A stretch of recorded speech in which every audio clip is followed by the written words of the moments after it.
Buenos días, muchas gracias por participar de este nuevo webinar organizado por SIC Inversiones. En este caso contamos con un gran amigo de la casa, José Seabra Serrate, economista conocido y reconocido en muchos ámbitos, incluso en el ámbito periodístico, ya que sus columnas que escribe bajo el nombre, el seudónimo de Gordon Gekko, las venimos leyendo de hace muchos años, ya sea en ámbito Clarín y demás medios periodísticos. En este caso, creemos que es sumamente oportuna su presencia porque tenemos un mundo convulsionado. Sube Trump y cambia algunos paradigmas. Ucrania y Rusia siguen en un conflicto de proporciones. Medio Oriente también parece un polvorín y no se arregla. La Fed enmarcada en un proceso de baja de tasas, el mercado de bonos haciendo, prendiendo básicamente las luces amarillas, realmente un mundo complicado, ¿no? Y en Argentina no es para menos, tenemos al presidente Milei también tratando de incorporarse a esa dinámica. Así que, sin más preámbulos, José, muchas gracias por tu presencia y adelante. Bueno, gracias Saúl por la invitación en la presentación, gracias a ustedes por estar ahí. Vamos a tratar un tema muy importante, como decía Saúl, es cómo queda el mundo después de Trump. Para eso es importante entender cómo era el mundo antes de Trump. Hay muchos elementos que Trump puede tomar de ese mundo, no necesita arruinarlo. Y yo diría que la demora que está sucediendo para designar al secretario del Tesoro, es una señal de que Trump está eligiendo qué elementos del mundo anterior a él quiere preservar o cómo de alguna manera concilia ese mundo que tenía muchos elementos muy positivos a pesar de lo que él decía en campaña, para facilitar, digamos, su gestión de gobierno. Esta es una etapa de The Economist anterior a la elección. Simboliza la economía americana, el rugido de su actividad, como la envidia del mundo. Y lo que hemos tenido son elecciones en algo que para muchos era una especie de paraíso. Si uno le presta atención a la prédica del ahora presidente electo Trump, era un infierno o era una catástrofe económica provocada por Biden y el gobierno demócrata que él tiene que venir a arreglar. La verdad que si uno mira con detalle las condiciones de la economía de Estados Unidos, hay muchos elementos sin duda envidiables. Lo que tenemos acá es la evolución del PBI real en los Estados Unidos, arrancando antes del COVID con una proyección que es esta línea punteada de crecimiento antes de saber que iba a haber la epidemia del COVID, hacia adelante, hecha por la Oficina del Presupuesto, es decir, una oficina aséptica que no tiene militancia partidaria, y la línea azul es la realidad. La economía venía creciendo muy fuerte, aparece el COVID, obliga a cerrar gran parte de la actividad, hay una caída, hay una recesión breve pero muy profunda, y después hay una recuperación, y esa recuperación muy rápidamente iguala el nivel de actividad que había antes de la pandemia, pero la política económica se diseña de una manera tal de suministrar estímulos para no solo facilitar una recuperación rápida, sino volver a recuperar la línea de tendencia que la economía tenía si no había pandemia. Y hoy estamos inclusive en casi un 3% por arriba del crecimiento que se imaginaba para Estados Unidos cuando no se sabía que Estados Unidos iba a atravesar una pandemia. Cuando uno compara esto con la crisis de Lehman Brothers, se recuperó la velocidad de crecimiento de la economía anterior a la crisis de Lehman Brothers, pero no se recuperó el nivel y mucho menos la línea de tendencia a largo plazo. Acá hubo un diseño de política económica adrede, pensado para generar una recuperación lo más rápido posible, pero una recuperación también lo más plena posible. Así que desde un punto de vista objetivo, la economía ha atravesado ese incidente no pensado, no previsto, como la pandemia, de una manera rápida, muy eficaz y que no ha sacado a la economía de Estados Unidos de la trayectoria de crecimiento a largo plazo que uno imaginaba antes de la pandemia. A todas luces, esto es un éxito muy importante. Si uno mira la productividad, además hay una mejora de la productividad después de la pandemia muy marcada.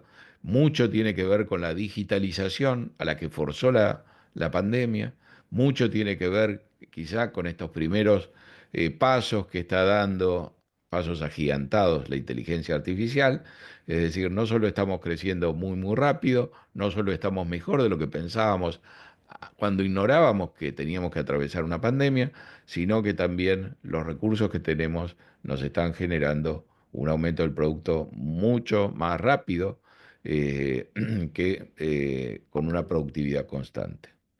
Y hay que entender también que este proceso no está guiado por un crecimiento desaforado del gasto público, lo contrario, comparando también la tendencia del gasto del gobierno antes de la pandemia y su comportamiento actual, en realidad vemos que esta expansión se debe al dinamismo exuberante del sector privado, no es un producto del aumento del gasto público que, por supuesto, hubo que hacer durante la pandemia.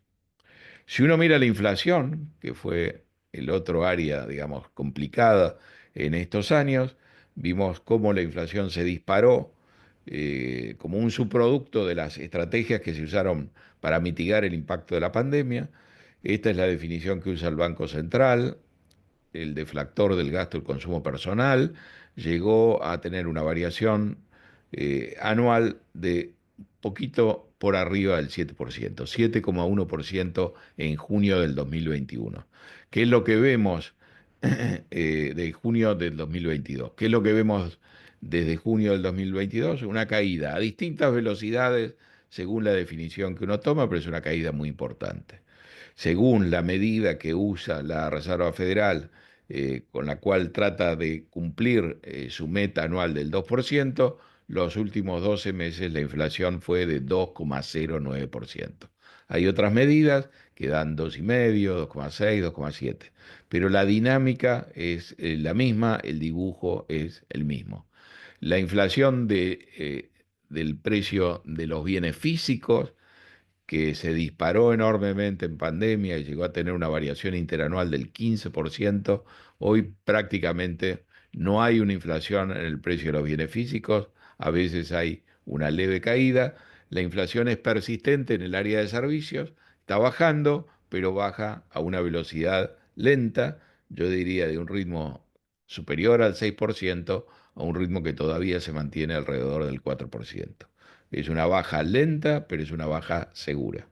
Y para completar esta imagen, uno puede ver acá la evolución de la inflación, en este caso de los precios minoristas, y la inflación, la evolución de los salarios privados. Y lo que estamos viendo desde el primer trimestre del año pasado es que se desacelera el crecimiento de la inflación, se desacelera el crecimiento de los salarios, pero los salarios crecen sistemáticamente por encima de la inflación. Es decir, desde marzo, abril del 2023, lo que hay es un proceso de recuperación de los salarios reales.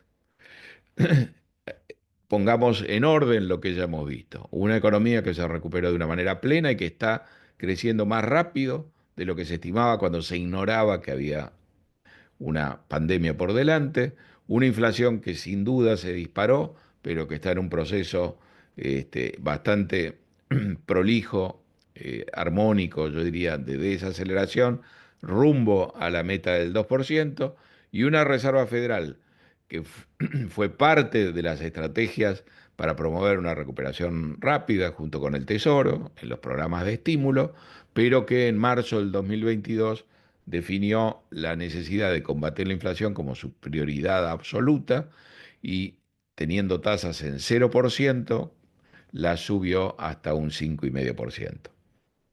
La Reserva Federal empezó el 18 de septiembre a bajar sus tasas de interés y marcó con mucha claridad que su objetivo hacia adelante es seguir bajando las tasas de interés porque su nivel actual, 4,75%, está muy por arriba de las lecturas de inflación, las tasas de interés reales son positivas y en este estadio de la naturaleza o de la evolución de la economía de los Estados Unidos, la Reserva Federal ya no está solamente preocupada por la inflación, uno diría que tiene una preocupación similar o mayor por el estado de salud de la expansión. Y como las tasas de interés reales son altas, lo que apunta el programa monetario de la Reserva Federal es ir bajándolas con cuidado, no olvidarse de que son altas para no generar un percance en la evolución de la economía. Así que uno de los elementos más importantes cuando uno mira o cuando uno miraba inclusive antes de la elección, el escenario es que no solo teníamos una economía creciendo muy fuerte, una inflación desacelerándose, sino una Fed que ya había manifestado claramente su intención de bajar las tasas a partir del 18 de septiembre. Vimos que volvió a hacer una baja de tasas 2 días después de la elección, sabiendo ya que el próximo presidente va a ser Trump. La Fed tiene intenciones de bajar las tasas de interés a lo largo de lo que resta de este año y todo el año que viene. Y eso es lo que los mercados de futuros incorporan cuando piensan la tasa de interés a diciembre del 2025. Esto se ha corrido desde que ganó Trump levemente, pero uno podría decir, si las tasas actuales son 4,75, los futuros están pensando en una tasa de interés por lo menos 75 veces más baja, si no más.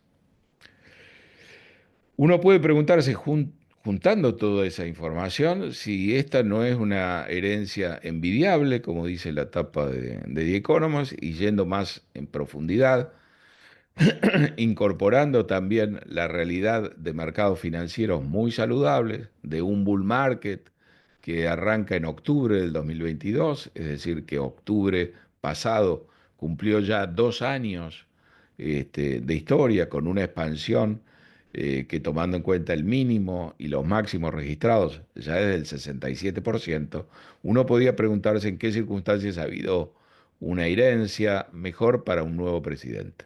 La economía creciendo saludable, la productividad aumentando, la inflación bajando, los salarios reales creciendo, los mercados calmos, la Fed dispuesta, entendiendo que tiene que bajar las tasas para evitar cualquier problema, y los mercados financieros en alza con un bull market muy grande, un consumidor confiado y con ingresos reales en alza.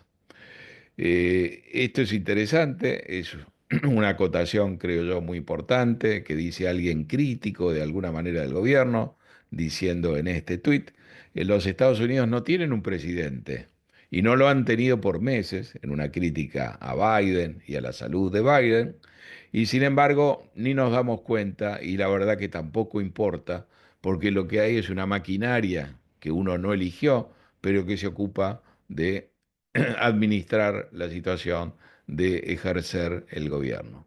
Y eso en cierta medida es, creo que una buena definición de la situación que va a traspasar Biden a Trump.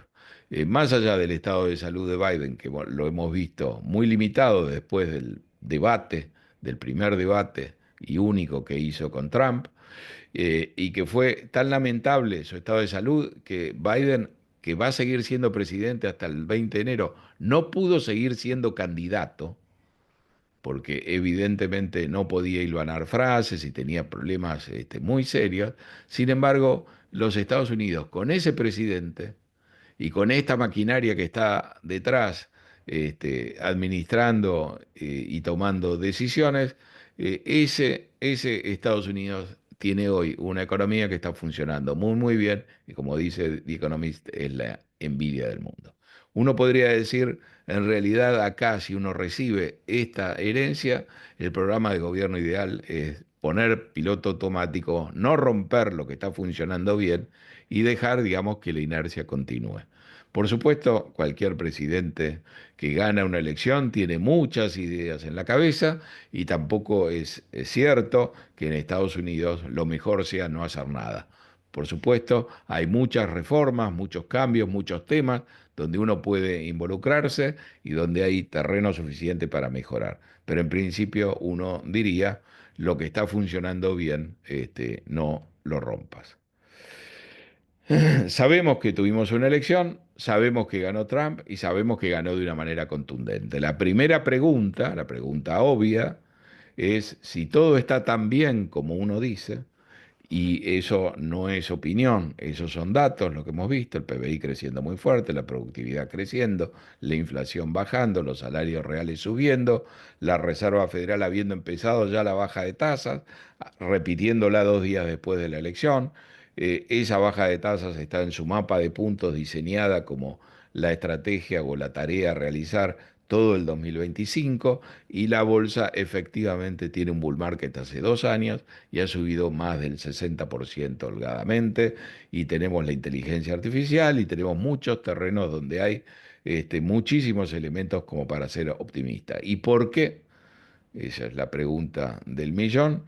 ¿Por qué gana Trump con un discurso que dice que lo que él recibe es una catástrofe económica, con un mandato muy contundente a arreglar esa catástrofe económica? Hay dos elementos en la elección que fueron dominantes, según todos los analistas. Uno, la inflación. Dos, la inmigración. La inflación la tenemos acá en este gráfico vista desde dos ángulos. La medida usual, que es la inflación el último mes, la inflación los últimos 12 meses, que es lo que está acá, eso se disparó y eso volvió a bajar. Y una medida que incide, obviamente, que es la evolución de la inflación a medida que se va acumulando. Y si ustedes miran acá, de la pandemia en adelante, lo que ha habido es un ritmo de variación de la inflación, obviamente mucho más acelerado, con una pendiente mucho más filosa que la que traía de arrastre. Los precios subieron muchísimo en estos años. La inflación acumulada es el elemento que molesta al ciudadano americano, es decir, en otras palabras, le molesta enormemente que cuando va a la verdulería y paga los precios sean sustancialmente tan más altos que los que él recuerda de antes. Y eso es cierto, la inflación se aceleró, los precios son hoy más o menos 20% más altos según los índices que lo que existían antes, pero lo que impacta de una manera más fuerte al consumidor americano son precios que él recuerda de cuánto pagaba por un almuerzo. Esto que les voy a decir es una anécdota de un analista político que estuvo la semana posterior a la elección en Buenos Aires diciendo, bueno, yo salgo de trabajar al mediodía, voy a comer mi almuerzo ahí en Washington, en DuPont Circle, y como siempre una ensalada. Es una ensalada mediocre, dietética. Yo pagaba $7 y ahora pago $16 la ensalada. Entonces, ha impactado de una manera muy llamativa, y esto no es una novedad. Cuando uno viajaba a Estados Unidos, uno encontraba, aún viniendo de la Argentina, muchos comentarios de gente en Estados Unidos que le hacían ver a uno lo mucho que había subido la inflación. Viniendo a la Argentina, obviamente era una trivialidad, pero lo que querían decir es que estaban pagando precios, por la comida fundamentalmente, pero por muchas otras cosas, precios muchísimo más altos que los que ellos estaban acostumbrados. Si alguien dejó de ir a Estados Unidos y vuelve a ir a Estados Unidos y tiene en la cabeza los precios de 4 o 5 años atrás, va a notar efectivamente que algunas cosas han subido y no 20%, sino mucho más. La comida, la hotelería, etcétera. Así que eso tuvo un impacto muy fuerte. La economía puede estar funcionando bien, pero para el votante, acá en la administración Biden produjo un daño muy grave con un salto de precios y la expectativa de que esos precios vuelvan a ser lo que eran antes de la pandemia obviamente no se cumple. El otro elemento importante fue la inmigración, la presencia de los inmigrantes y un problema de sensibilidad que uno lo puede expresar en el votante que eligió a Trump, de pensar que está viviendo en unos Estados Unidos donde él ya no se siente identificado cuando sale a la calle, ve muchas caras extrañas, mucha gente distinta al americano o al contexto cuando él era joven, cuando él empezó a trabajar, etcétera. Así que estos dos temas Trump los capturó con mucha habilidad y esos dos temas fueron cruciales para la elección. Es decir, ninguno de estos dos temas daña lo dicho antes, yo diría más bien el tema de la inmigración es una de las razones por las cuales la economía pudo crecer mucho más de lo que uno esperaba. El triunfo de Trump es contundente y el mandato de Trump no deja ninguna duda porque uno podrá estar a favor o en contra, pero Trump muy claramente señaló lo que quería hacer y entre las cosas que quería hacer estaba bajar la inmigración, deportar gente y muchas definiciones que son controvertidas, pero que han sido clarísimas y que han tenido un respaldo fenomenal. Por supuesto, una cosa es campaña, una cosa es hacer campaña, otra cosa es gestionar un gobierno. De Trump conocemos las dos facetas. 4 años de gobierno y tres campañas electorales, una exitosa en el 2016, una donde fue derrotado en el 2020 y esta tercera que es una revancha con un éxito muy importante, muy contundente, muy claro, inclusive con esta novedad de ganar en el voto popular, no solamente en el colegio electoral. Por supuesto, en campaña uno tiene que llamar la atención, uno tiene eh, que hacerse notar y Trump tiene una capacidad extraordinaria.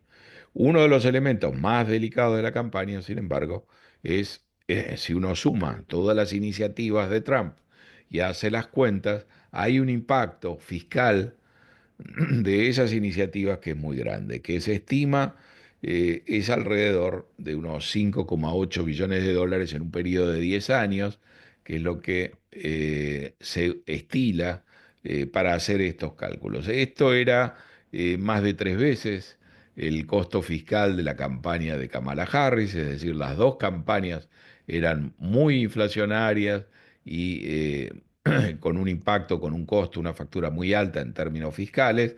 Si se contempla que el programa de Trump promete un crecimiento del producto, el costo en términos dinámicos es un poquito menor, pero seguía siendo el doble del costo fiscal estimado de la campaña de Harris. Es decir, ya acá muy claramente uno ve un primer impacto del triunfo de Trump. En términos de desequilibrio fiscal es una amenaza muy grande y por ende la reacción del mercado de bonos, como dijo Saúl, es una reacción muy cuidadosa, es una reacción que se acerca, si ustedes quieren, al espanto y es una reacción que se ha venido evidenciando en el mercado de mucho antes de que se resolviera la campaña, porque Harris era menos peligrosa, Trump más peligrosa, pero los dos contendientes exacerbaban, digamos, ese costado, que es un costado bastante flojo de la economía de Estados Unidos. Es decir, las ideas de Trump, si uno las toma al pie de la letra, tal cual han sido expresadas con mucha claridad por Trump en campaña, es una suba de aranceles universal a una tasa entre el 10 y el 20%, él ha dicho, para las importaciones provenientes de cualquier parte del mundo, 60% para China, para algunos ítems como vehículos eléctricos del orden del 100%, freno a la inmigración, deportaciones masivas, ha hablado de 8 millones, ha hablado de 11 millones de personas. De vuelta, estos son mensajes de campaña que hay que deflacionar porque es lógico que después la gestión de gobierno los baje a tierra. Nadie ha hablado más de deportaciones que Trump, pero el presidente norteamericano que realizó más deportaciones durante su gestión no fue Trump, no fue Biden, fue Obama anteriormente sin hacer tanto ruido. Y estamos hablando del orden de 2 millones de personas y en los periodos de Biden y Trump la cifra no llegaba a ese nivel. Trump también habla de baja de impuestos en dos planos. Él en su gobierno generó un programa de reducción de impuestos que ahora vence en el 2025 y él quiere renovar y además quiere bajar la tasa, otros impuestos, impuestos a la seguridad social, etcétera. Cuando uno suma todo esto, uno se da cuenta que el programa tiene un sesgo inflacionario muy grande. Trump quiere muchas cosas, quiere un dólar débil, pero estamos viendo que el dólar se fortalece en la medida que las tasas de interés en el mercado de bonos también está subiendo. Trump quiere que la Fed baje las tasas. Trump es un presidente que viene del sector empresarial, como ustedes saben, un magnate en el sector de los bienes raíces, los negocios inmobiliarios, y como cualquier empresario que provenga de ese sector, él tiene muy claro lo dañino que puede ser las tasas de interés cuando suben y lo dañino que puede ser una recesión en la economía. Él está heredando una economía en expansión contra todos los pronósticos de recesión que hubo estos años. Él no está heredando, no está teniendo que lidiar como Biden con el proceso donde la Reserva Federal tuvo que subir muy agresivamente las tasas, sino que él ahora recibe una herencia donde la Fed ya ha dicho que lo que quiere hacer es bajar las tasas. Y por ende acá ya hay un primer elemento muy claro. Lo que él quiere y lo que él está proponiendo, de alguna manera, chocan entre sí. Él quiere tasas de interés cayendo lo más bajas posibles y esta política que él propone genera un escozor, una sensibilidad y las tasas largas ya están subiendo. Él quiere un dólar débil y lo que tiene es un dólar muy fuerte. Él quiere que la Fed acomode y baje las tasas permanentemente, o eso fue lo que quiso a lo largo de sus 4 años de gobierno, por eso no le renovó el mandato a Janet Yellen y colocó a Powell, y al poco tiempo ya estaba disgustado por Powell, y la verdad que esta agenda, tomado al pie de la letra, la va a obligar a la Reserva Federal a repensar su estrategia de baja de tasas. Trump se define como un amante de los aranceles y eso es cierto. Si uno lee libros que él publicaba cuando todavía no era una figura de la política, 20, 25 años atrás, uno que yo recuerdo es The America We Deserve, muy claramente él cuando él era un empresario y solamente era un donante del Partido Demócrata, un aportante del Partido Demócrata, él ahí escribía muy claramente que Estados Unidos estaba haciendo perjudicado por la política de libre comercio que promovía y que debía aplicar aranceles, es decir, las ideas básicas que él está expresando ahora son ideas que él tiene en la cabeza genuinamente mucho antes de empezar la carrera política. Y por ende, acá hay una tensión muy importante que creo yo es lo que demora la designación del secretario del Tesoro entre las ideas que le gustan a Trump y que le gustan al electorado, porque él las ha expresado y el electorado lo ha apoyado, y la conveniencia política de no arruinar lo que él recibe. Básicamente, una expansión que está en curso, una inflación que está bajando, una Reserva Federal que está deseando bajar las tasas y un mercado financiero, sobre todo la bolsa, en una situación muy sólida de crecimiento. Si uno busca entre las cosas que escribió Trump en el pasado, hay un libro muy famoso. Los libros no tienen un gran valor literario, pero nos dicen mucho sobre la manera de pensar de Trump, que se llama El arte de la negociación, la traducción en castellano, y ahí Trump escribe, de vuelta, cuando no era político todavía, eh, de qué se trata una negociación, que es una faceta esencial a lo largo de toda su vida, como empresario y hoy como político. Y lo que dice Trump es que para comenzar una negociación uno tiene que hacer una propuesta audaz inicial, muy agresiva, muy ambiciosa, que apunte o que exprese la voluntad de alcanzar un objetivo que en realidad no es el verdadero objetivo que uno tiene en mente, sino un nivel muchísimo más elevado, de manera tal de después de poder retroceder, de poder entrar en una negociación, conceder algo que es inevitable y alcanzar el objetivo, alcanzar un resultado mejor. Así que ese es un modelo básico, una idea básica de Trump y esto hay que aplicarlo a las ofertas audaces que él ha hecho en campaña. Todas las propuestas, obviamente la de aplicar un arancel del 60% a China, caen dentro de esa definición.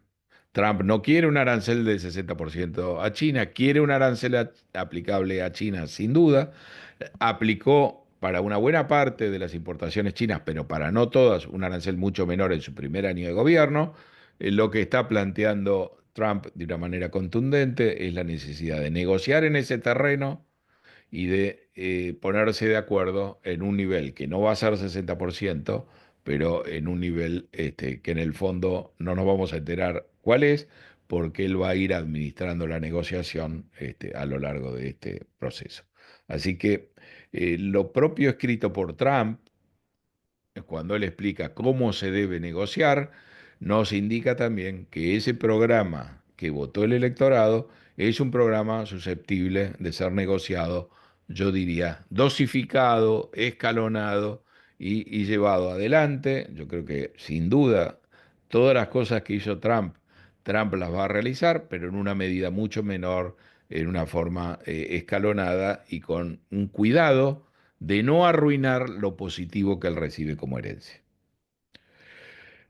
Claramente Trump está preocupado por la disminución del empleo industrial o del empleo manufacturero, pero fíjense que esto es una tendencia de largo plazo en Estados Unidos que no revirtió ni siquiera en los 4 años de mandato de él. Él tiene una visión muy mercantilista del comercio y de la economía y le molesta que China tenga un superávit en el comercio de bienes y Estados Unidos tenga un déficit sustancial. La verdad que la economía de bienes, el peso de la economía física en Estados Unidos cada vez es menor, cada vez más Estados Unidos es una economía de servicios, cada vez más el empleo se genera fuera de la industria manufacturera, el empleo en la industria manufacturera comparado con el empleo total en Estados Unidos, que es esto que ven acá, hoy en día es inferior al 10%. Es decir, ganar empleos industriales en el sector manufacturero es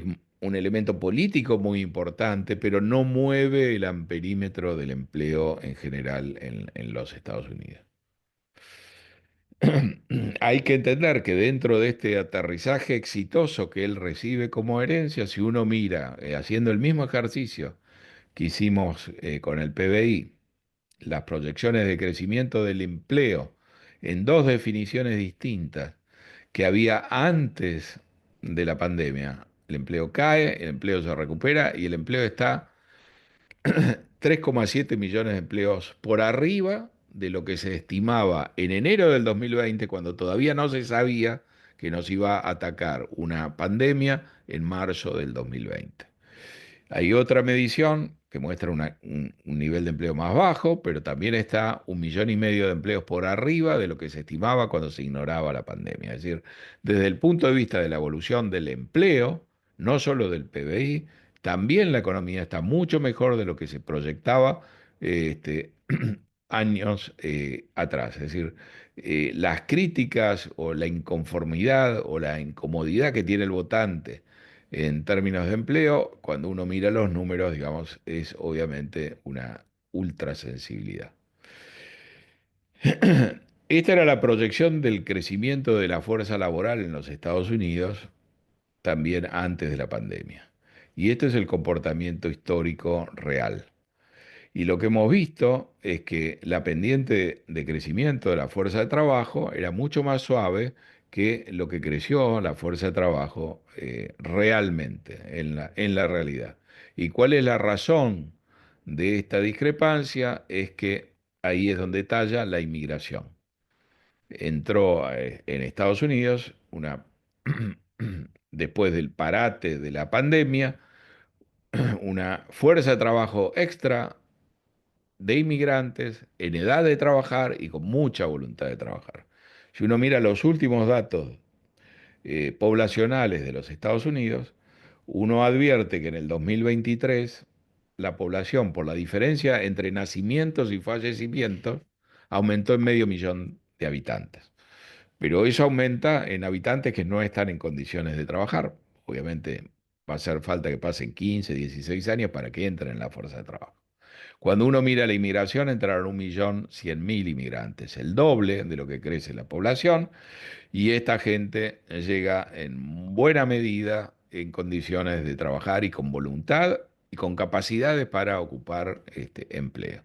Es decir, no podemos separar el comportamiento envidiable que ha tenido el PBI y el empleo en los Estados Unidos en este último tramo, en estos últimos tiempos, de lo que ha sido esa inyección no prevista de inmigración a un ritmo muy, muy fuerte. Eh, el votante o el ciudadano americano se siente molesto o amenazado o perjudicado por la presencia del inmigrante.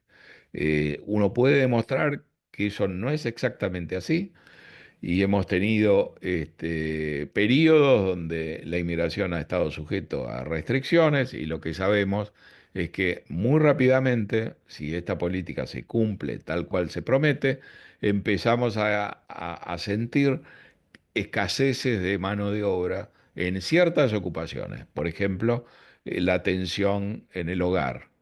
Y en Estados Unidos, donde la pareja trabajan los dos, si tienen hijos chicos y no consiguen alguien que se los cuide, eso empieza a afectar después las horas de trabajo que los dos miembros de la pareja pueden dedicarle. La gente en Estados Unidos se queja fundamentalmente de lo que subió el precio de la comida.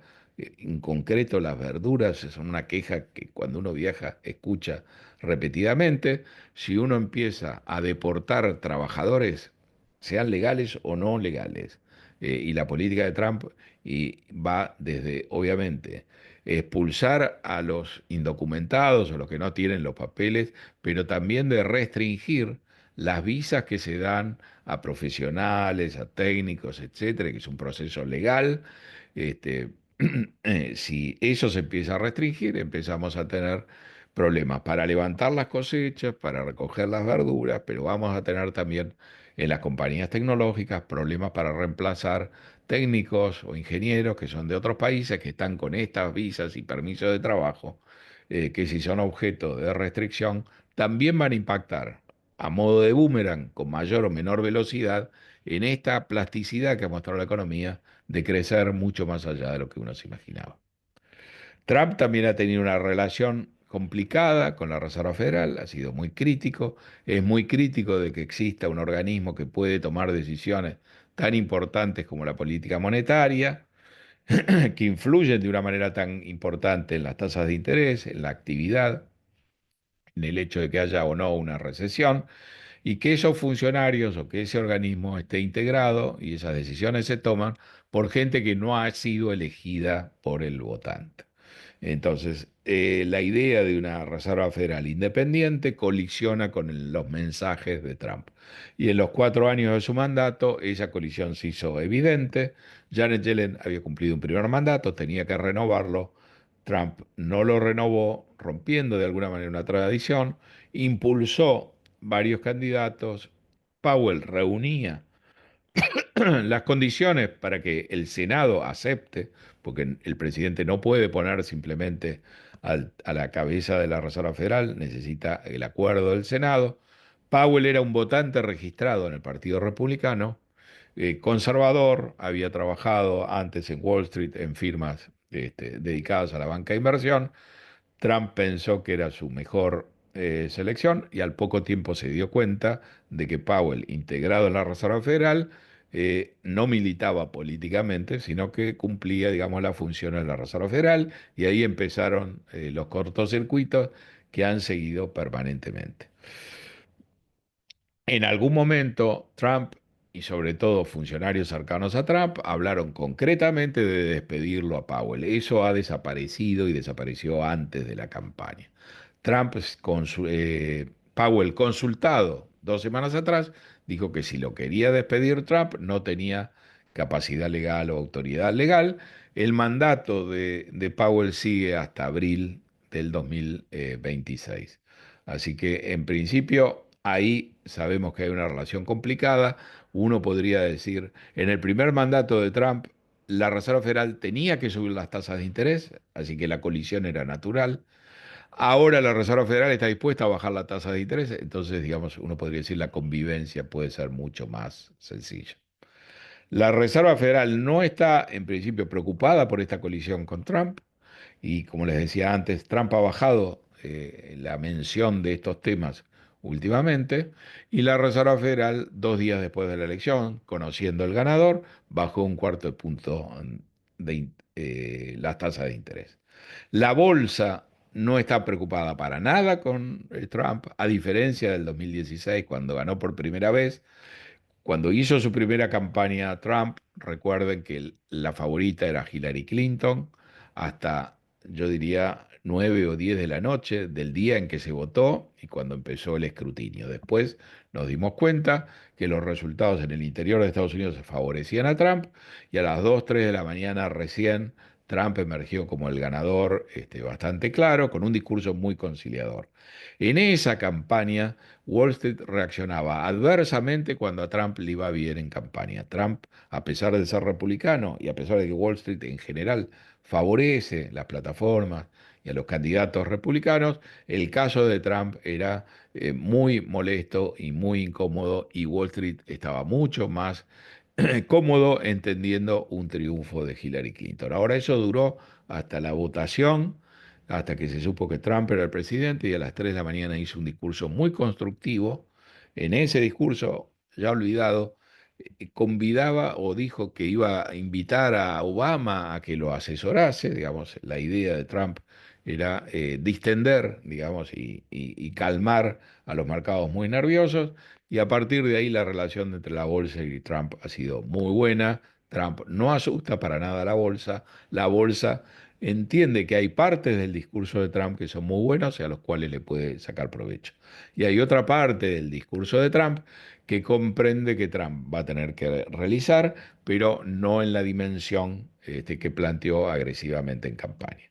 Así que si uno mira el comportamiento a lo largo de este año del Standard Poor's 500 o de la bolsa, uno ve una suba este, antes de la campaña, durante la campaña, después del resultado. Hay, si se quiere, un rally basado en el triunfo de Trump, en el sentido que los sectores que más suben, bancos, tecnología, la banca regional, son sectores que se pueden ver favorecidos por ciertas decisiones de Trump.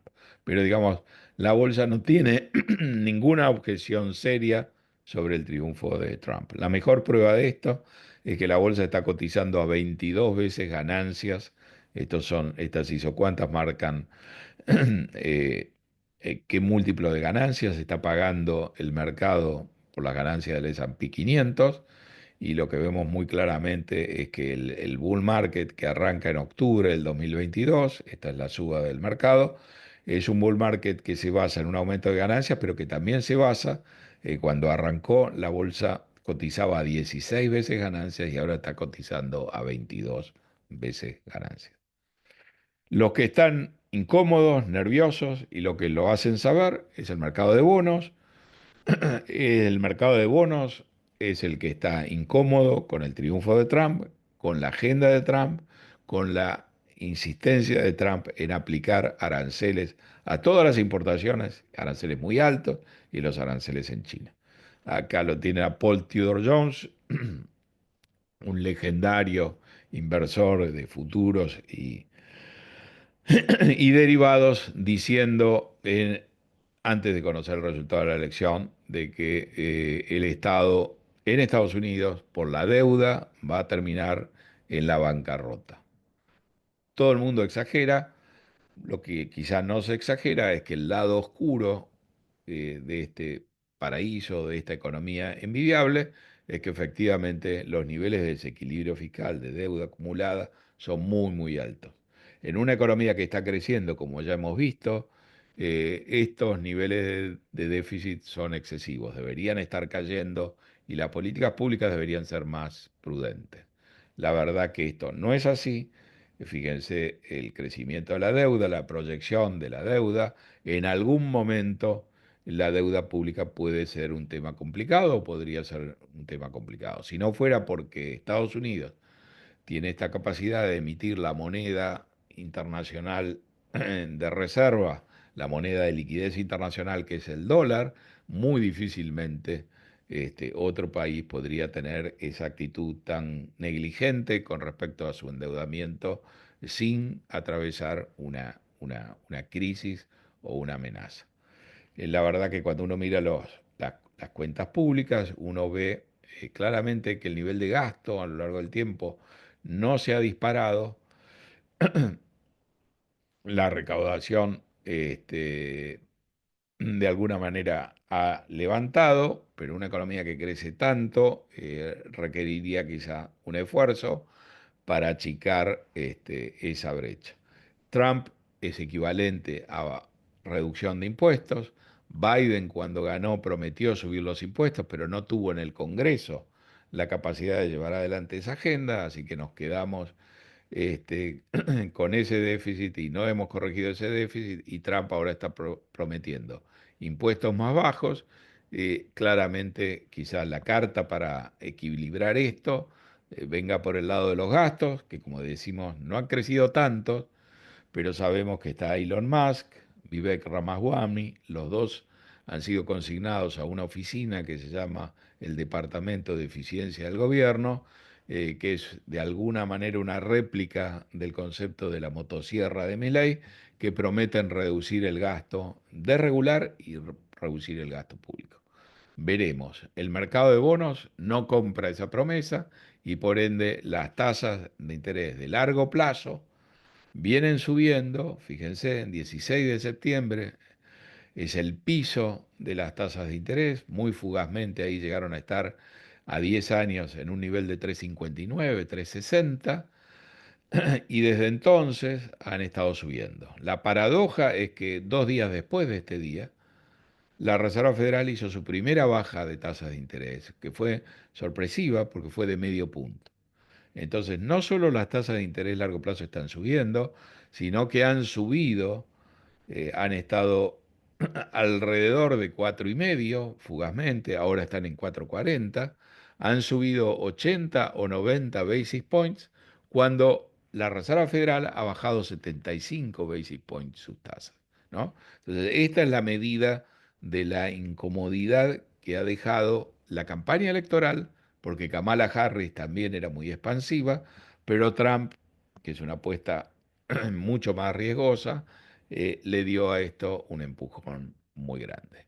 Si uno mira los últimos años, no solamente los últimos 3 meses, vemos que el techo de la tasa de 10 años se produjo en el 2023 en un nivel del 5%, después hemos tenido alguna caída importante, algún repunte a niveles de 4,60, 4,70 y ahora estamos cerca de ese nivel, pero todavía por debajo. Es decir, las tasas largas no están en una escalada que uno pueda definir como un desborde, están simplemente señalándole al presidente electo que piense bien cómo va a manejar su agenda, porque si la ejecuta tal cual la prometió, lo que va a suceder es que las tasas largas van a ir a buscar estos niveles y un nivel del 5%, si Trump es muy agresivo, lo podríamos tener relativamente rápido.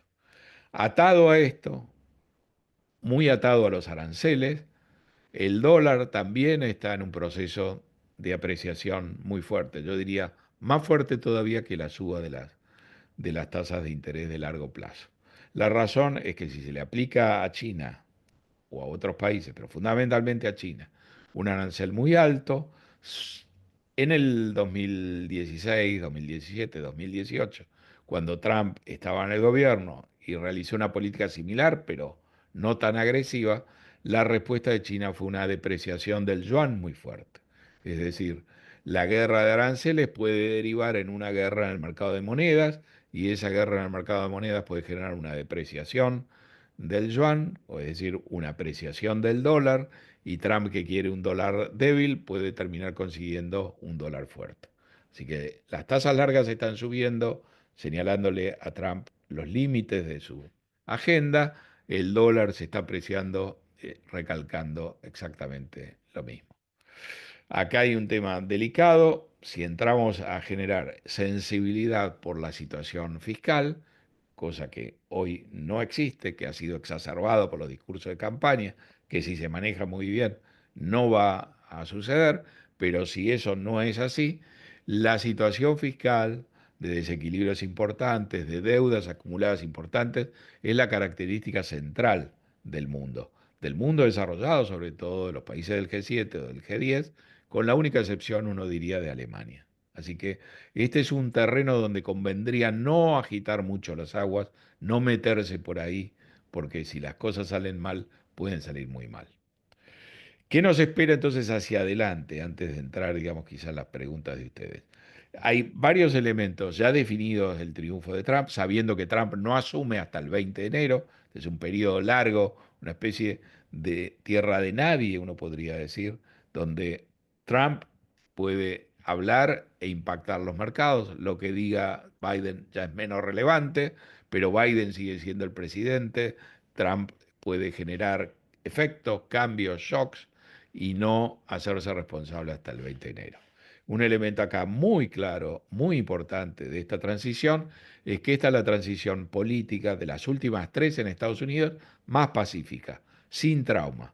Esta vez el triunfo de Trump no asusta sobremanera a nadie, se lo conoce a Trump, se sabe que una cosa es su palabra y otra es sus decisiones, pero además hemos tenido un resultado tan claro que no ha habido lugar para las peleas, las discusiones, las acusaciones de fraude, etcétera, que hemos visto que fueron muy virulentas cuando le tocó perder a Trump. Entonces hemos visto ya esta foto de Trump y Biden reunidos en calma en el Salón Oval, foto que no pudimos ver 4 años atrás, porque Trump no concedía, digamos, la derrota. Así que tenemos una transición política clara y pacífica, con los demócratas muy preocupados por la derrota, que no vieron venir en esta dimensión, pero no discutiendo nadie la legitimidad del triunfo de Trump. Y vemos también este otro cariz de Trump, que sabe ser muy agresivo en campaña, pero que puede ser muy amable cuando eso es lo que conviene. Entonces, hay una transición pacífica interna. Lo que sí es verdad, que esa transición pacífica fuera de Estados Unidos, sabiendo que Trump tiene en la agenda buscar una paz muy rápida en las zonas de conflicto, de manera tal de que Estados Unidos no gaste dinero en esas actividades, y esa paz que quiere imponer Trump perentoriamente en ningún lado es más clara que en Ucrania. Entonces estamos viendo paradójicamente que como se viene una paz, digamos, con fecha fija en enero del año que viene, y esa paz la define Trump como de congelar el status quo, acabar con la guerra y que la guerra congele, digamos, la situación y que Ucrania se quede con los terrenos que controla y Rusia con lo que Rusia controla aún dentro de Ucrania. Esa fecha fija está haciendo que Ucrania trate de mejorar su situación porque tiene un deadline por adelante. Han hablado Trump y Biden, no se sabe de qué temas, seguramente han tratado este tema, y Biden, después de esa reunión, autorizó a Ucrania a usar misiles de largo alcance, provistos por los americanos por primera vez para atacar territorio americano. Así que uno podría decir que acá hay una jugada política bastante compleja, donde Trump tampoco ha dicho nada y donde entonces el que calla otorga, y es como que Ucrania tiene esta posibilidad de usar su arsenal muy agresivamente para mejorar su situación, sabiendo que después va a quedar congelada. Pero es muy importante no tener discusiones en Estados Unidos sobre la legitimidad de este triunfo. Eso es un gran avance. El otro elemento, viendo la inflación de corto plazo en septiembre, en lo que hemos visto es una suba de la inflación núcleo. Esa suba de la inflación núcleo está muy concentrada en la parte de servicios, pero ha generado dudas acerca de la continuidad de la baja de tasas. Entonces, cuando uno mira la próxima reunión de la Fed, que es el 18 de diciembre, antes de estos números se pensaba que la Fed iba a hacer otra baja de un cuarto de punto, ahora eso está en discusión. En una proporción, uno diría 55-45%. Creo que uno no tiene que perder de vista la manera en que evalúa la Reserva Federal la situación. A principio de año también la inflación se aceleró y Powell lo que mantuvo fue la idea de que íbamos a una baja de tasa de interés, rechazó cualquier idea de hacer más dura la política monetaria, ahora creo que rige exactamente lo mismo. La idea que tiene la Fed es que la inflación está bajando, aunque a veces se atasca en lo que tiene que ver con la vivienda. Ahí el proceso es de baja, pero es una baja lenta, etcétera. Powell ha dicho, con bastante insidia, uno podría decir dos cosas. Primero, lo que ha dicho es, la Reserva Federal, hasta que no asuma Trump, no va a cambiar su política monetaria, porque no va a tomar decisiones en función de nada de lo que se haya dicho en la campaña. No va a especular que Trump va a tomar ciertas medidas, no va a tratar de adivinarlo, no va a hacer nada y va a sentarse a esperar que Trump diga en concreto qué es lo que quiere hacer. Y una vez que diga qué es lo que quiere hacer, la Reserva Federal va a recalcular sus proyecciones, va a mirar su escenario y recién ahí, si corresponde, va a cambiar la política monetaria.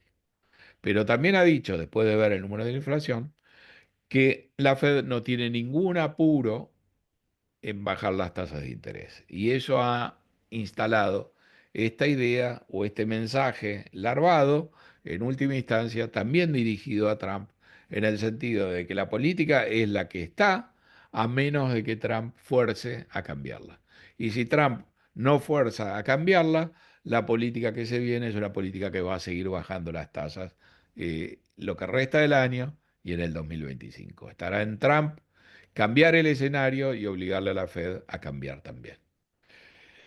La reacción muy favorable al triunfo de Trump, la reacción muy favorable a cualquiera fuera el resultado de la elección durante la campaña, empezó a pisar un poquito el freno, pero esto no es un cambio de tendencia, ni mucho menos. La bolsa subió con mucha rapidez, con mucha velocidad, y ahora de alguna manera descansa y evalúa algunos de los elementos delicados que tiene la plataforma de Trump. Obviamente, si Trump va con los tapones de punta hacia China, va a haber represalias chinas y eso va a tener impacto. En el primer gobierno de Trump, el impacto fuerte se sintió en los sectores agrícolas en Estados Unidos y Trump tuvo que habilitar líneas de apoyo para los agricultores porque China respondió dejando de comprar producción agrícola de Estados Unidos, que es el elemento más importante que tiene para replicar la agresividad de Estados Unidos. Por otro lado, entre las distintas designaciones que ha hecho Trump, hay una muy curiosa del hijo de Robert Kennedy, que es un candidato político independiente, pero que se plegó a Trump en el último tramo de la campaña. Es una persona obsesionada, uno diría, con la salud, un antivacuna muy claro y ha sido designado a cargo del área de salud y eso ha tenido también un impacto directo, rápido y negativo, empezando por las compañías que proveen vacunas. Pero esto no deja de ser simplemente un avatar menor en la dinámica. Hay que recordar, creo yo, las ideas de Trump sobre cómo hacer una negociación. Hay que entender que China tiene superávit fiscales muy grandes y que Trump es un mercantilista que quiere que Estados Unidos no tenga los déficits y que va a tomar decisiones para que esto se corrija. En el primer gobierno de Trump, los aranceles fueron relativamente bajos. Parte de la respuesta china fue trasladar producción china a Vietnam, a otros países. Entonces el déficit bilateral se achicó, pero cuando uno suma a Vietnam y otros países asiáticos, el resultado agregado era más o menos lo mismo. O sea que Trump toma ciertas medidas y hay ciertas formas que no son muy beligerantes de atenuar el impacto. Por supuesto, si ahora estamos hablando de 60% aranceles, esto es un cambio cualitativo muy importante. Lo segundo a ver es que cuando Trump aplicó esos aranceles, China lo que hizo fue una devaluación del yuan muy fuerte. Prácticamente compensó los aranceles aplicados sobre la mitad de las exportaciones chinas con una devaluación del yuan. Entonces, esta política, si ahora se va a aplicar a mayor escala, lo que puede generar es una inestabilidad a escala importante en los mercados de cambio.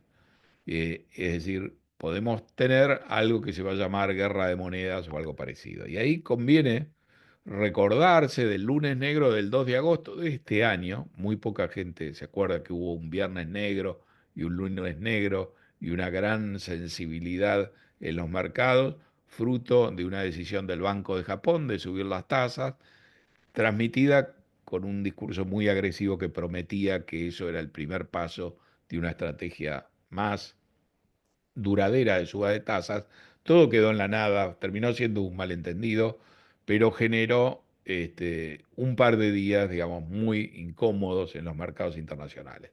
Y lo que estamos viendo es en los mercados de monedas, después del triunfo del Trump, un posicionamiento en contra del yen japonés muy fuerte y la debilidad del yen japonés es la que presionó al Banco de Japón, etcétera. Es decir, en principio, los mercados entienden que Trump exagera, pero donde estamos viendo más sensibilidades en los mercados de cambios y los mercados de cambios tienen esta capacidad de poder generar algún shock, a veces dura muy poco, son fugaces, pero se sienten, y este quizás es el terreno donde Trump sin querer puede hacer más daño.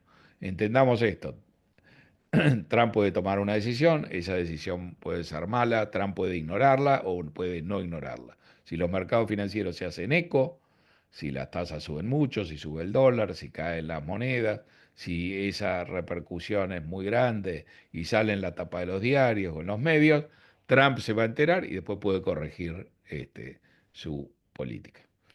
Un tema muy interesante es plantearse cómo puede hacer Trump para aprovechar la herencia que recibe, la expansión económica que le sirve, la baja de la inflación que también le sirve, la disposición de la Fed a bajar tasas que también es interesante, que el bull market continúe. Bueno, lo que tiene que hacer es licuar de alguna manera o cambiar la combinación de su agenda que no puede abandonar, porque él prometió más aranceles, él prometió frenar la inmigración y hacer deportaciones, y él prometió impuestos más bajos, y los votantes le van a reclamar a Trump por esas iniciativas. Unas cosas que puede hacer, si quiere, por ejemplo, bajar impuestos, si quiere que las tasas de interés bajen, cuando bajen los impuestos, obviamente el déficit fiscal no se puede desbordar, ahí lo que hay que hacer es bajar el gasto público, el orden de los factores es muy importante, si él baja primero el gasto público, puede crear un espacio para tomar también decisiones de bajar impuestos y claramente esa combinación de menos gasto público y menos impuestos puede terminar siendo un bonus muy fuerte para la bolsa, para la percepción de hacia dónde va Estados Unidos y puede calmar a la Reserva Federal. Ahí hay un jugador muy importante que es Elon Musk. Hay una idea basada, digamos, a grandes rasgos con la motosierra de Milei. La presencia de Milei en Mar-a-Lago no es casualidad. Hay que ver qué de esto se puede realizar. En principio, uno debería prestar atención, que Trump le ha dado un espacio a Elon Musk, pero en ese espacio tiene que compartir el rol con otro empresario devenido en político, que fue rival en la interna, en la primaria republicana de Trump, después se retiró y después se plegó a Trump, que es un empresario de origen indio llamado Vivek Ramaswamy, y Elon Musk no va a ser el único que maneja esa agencia, sino que la va a manejar con Ramaswamy. Eso a priori uno diría es que Trump tampoco le quiere dar todo el poder a Elon Musk, ni tampoco toda la imagen pública de Elon Musk. Esto puede funcionar o no puede funcionar.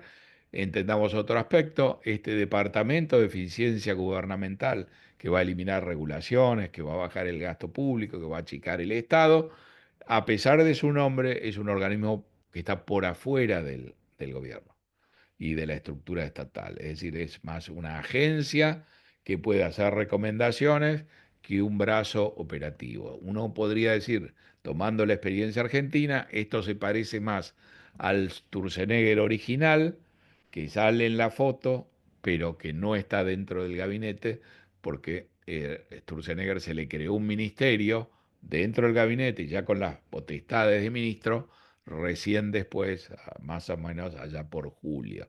Entonces, en principio no está muy claro en Estados Unidos qué capacidad va a tener esta agencia de efectivamente bajar el gasto público. Está la intención. Musk es una persona muy interesante porque no solo es audaz, sino que ha mostrado tener una enorme capacidad de gestión, cosa que Trump en sí no ha tenido. Trump no ha sido un empresario, ha sido un empresario exitoso, pero no ha tenido este, una creación de valor en su gestión empresaria muy importante. Ha estado concursado 3 veces, administrado en 2 casinos. Es decir, lo de Trump es una capacidad de marketing extraordinaria, de comunicación extraordinaria, pero como empresario, digamos, no ha sido un creador de grandes novedades empresariales o innovación, nada de eso. En cambio, Elon Musk sí tiene también esa capacidad. Así que acá hay un elemento muy importante que si Trump lo puede manejar, le va a permitir a él ejecutar el espíritu de su agenda y no perjudicar lo que recibe, que está funcionando bien.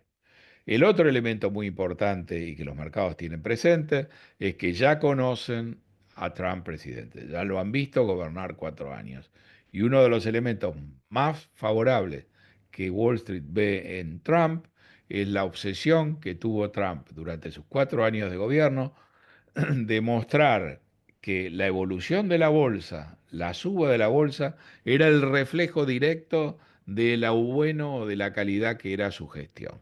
Por eso Jeremy Siegel, que es un profesor de Wharton, dice, Trump es el presidente más pro bolsa que ha tenido Estados Unidos en toda su historia. Y ahí citamos un tuit de Trump de diciembre del 2017, donde Trump dice, la bolsa está alcanzando récord tras récord, el desempleo es el menor en 17 años, hemos realizado enormes éxitos en la administración Trump, quizá más que ningún otro presidente en su primer año de gestión, y esto los medios nunca nos lo reconocen. Es decir, eh, Trump puede equivocarse y si la bolsa le pasa factura, él va a recoger ese impacto y va a tratar de corregir ese error, ¿no? Entonces, esa sensibilidad de Trump a Wall Street y esa comunicación fácil, si la bolsa sube, que su gobierno está haciendo bien las cosas, es un elemento muy presente hoy a la hora de evaluar lo que está en un cono de incertidumbre. ¿Qué es lo que en concreto Trump va a hacer? Es decir, de qué manera él va a encontrar la vuelta de ejecutar su agenda y preservar todos los otros elementos que son tan importantes de la herencia que recibe. Y tengan claro que cualquier éxito en materia de aranceles, etcétera, que complique la situación económica, que afecte la inflación, que haga subir las tasas de interés, en el balance Trump va a encontrar mucho más favorable desacelerar su política de aranceles y dejar que se restablezca lo que ya está funcionando bien. Por eso la expectativa a mediano plazo y a largo plazo que uno ve es muy favorable a Trump. Eso no deriva tanto de la calidad que se considere que tiene su agenda o sus propuestas, si bien uno podría decir el programa de Trump es un programa atractivo porque es un programa que tiene mucho colesterol y tiene partes de colesterol muy bueno, la de regulación, la voluntad de sacar al Estado del medio y darle un espacio más importante al sector privado, las bajas de impuestos que son atractivas, todos esos elementos son muy positivos, pero también tiene otros elementos tóxicos o de colesterol malo que son los que hay que controlar. Y la idea a priori de Wall Street, y no era la misma cuando asumió su primer mandato, es que Trump va a poder manejar esto bien. Por eso los pronósticos siguen siendo de crecimiento de la bolsa y de crecimiento de la economía. Así que en el fondo yo creo que si uno tiene que pensar este mundo que recibe Trump, es un mundo donde él recibe un viento de cola muy favorable, muy fuerte, sobre el cual no ha hecho nada, él lo puede recibir, él obviamente lo puede vender con la marca Trump sin reconocerle los derechos de autor a Biden, pero la economía está funcionando bien, la inflación está funcionando bien, la Fed está bien alineada y tiene un mercado bull instalado. De Trump depende no arruinar esto, sino la inercia continúa y eso lo va a llevar a tener que controlar algunos de sus instintos, a no generar problemas donde no existen. En la medida que él pueda manejar esto, la retribución es inmediata, digamos. La inercia va a seguir funcionando. Ahora hay que entender que la personalidad de Trump y el triunfo rotundo de Trump y el apoyo del electorado a las cosas que Trump ha dicho son un componente importante que Trump no va a dejar de lado. Es decir, que vamos a tener aumento de aranceles, vamos a tener una política migratoria, vamos a tener bajas de impuestos.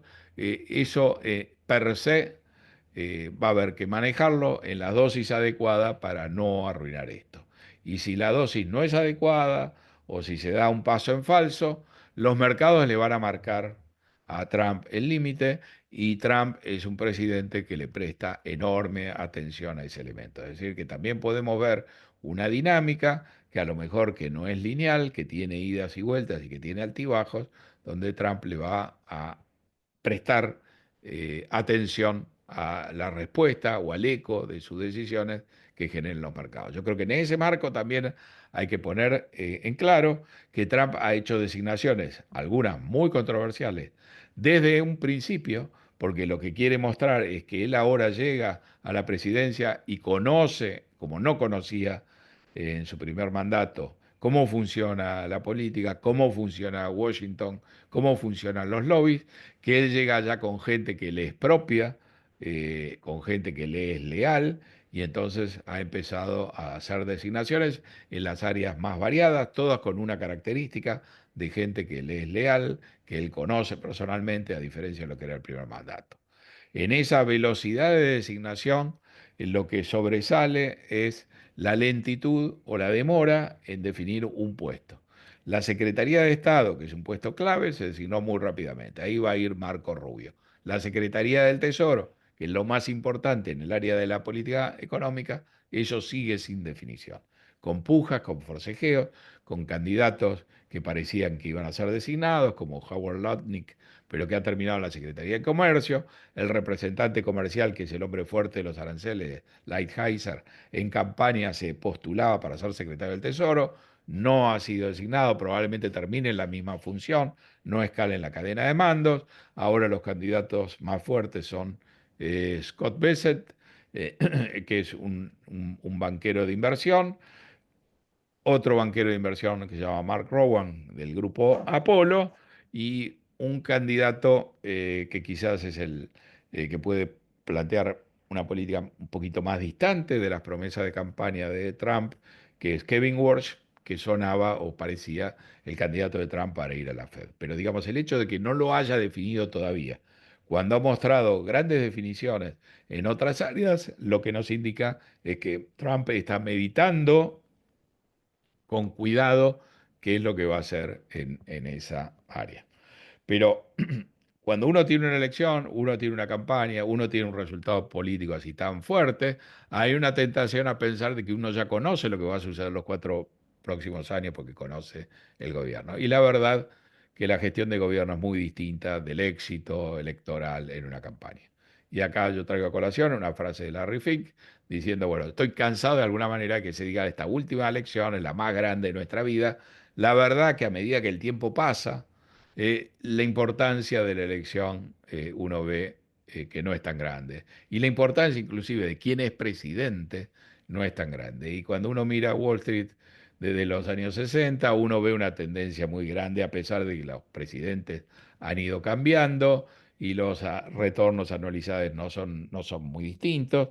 Y uno podría decir, mire, Wall Street está en un mercado alcista secular, en un bull market secular después de la crisis de Lehman Brothers, y ahí ha habido una primera presidencia de Bush Jr., la segunda de Bush Jr., a él le estalló la crisis de Lehman, y después el mercado empezó a subir con Obama, subió con Trump, subió con Biden a pesar de todas las limitaciones de Biden y ahora va a haber un nuevo presidente que si no comete un error muy grande, en principio tiene grandes incentivos para cambiar cosas en el margen, que sean importantes o no, pero para no interferir en principio en este proceso. Esta es básicamente la presentación, Saúl, y lo que yo les ofrezco ahora es contestar las preguntas que ustedes pudieran tener.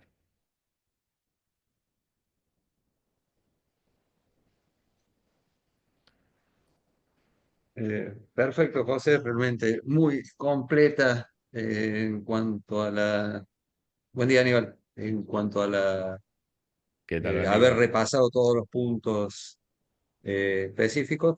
Así que bueno, no sé, Aníbal, vos querés empezar con las preguntas. Dale, ahora José, buen día. Bueno, Buen primero que día, nada, Aníbal. como siempre, gracias por estar y es maravilloso escuchar cómo podés poner en términos asequibles a los humanos cuestiones que son bastante complejas. Así que gracias por eso. Eh, Ayer estuve en la presentación, vino el Chief Investment Officer de Insignio, estuve en Córdoba. Insignio, para aquellos que no Ahmed, conocen, es uno de Ahmed. los Ahmed, ¿sí lo conoces? Sí, Este,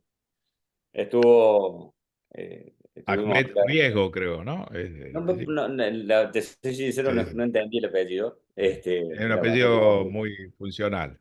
Sí. Este, la verdad que fue muy interesante su presentación, ¿sí? A ver, de alguna manera eh, hay puntos en común con lo que vos mencionabas, ¿no? Este tema de, a ver, Trump no se va a suicidar, obviamente es un tipo muy hábil, vendió una serie de cosas, habrá que ver de todo lo que puso, qué, qué, qué, qué termina haciendo y en qué medida. Seguramente va a poner el tema aranceles, no puede no hacerle, Todo lo que dijo lo va a hacer, pero en una medida que él tiene que definir.